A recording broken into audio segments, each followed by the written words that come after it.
Hello guys, el día de hoy estuvimos practicando writing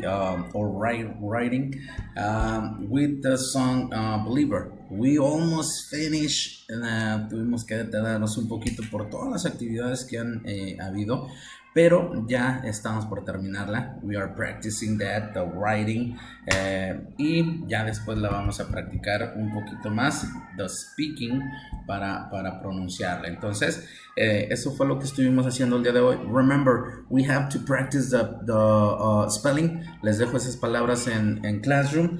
Vamos a hacerlo así. I'm gonna send you the words. Ustedes me pueden mandar el audio por WhatsApp o por aquí por Classroom, porque de repente en el salón no tenemos tiempo de escucharlos a todos. But cuando lo hagan por WhatsApp, please don't look at the words.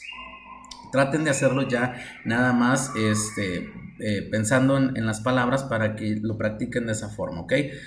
Ya no vean la libreta, practíquenlas y ya después háganlo sin ver la libreta. Please, I trust you. Yo confío en ustedes que así lo van a hacer si es que me lo mandan por WhatsApp, ¿ok? And we are practicing with the song, this song right here. That is the Believer. So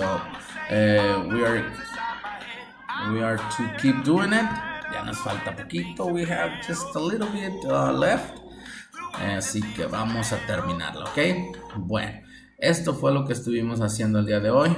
So, nos vemos entonces el Monday.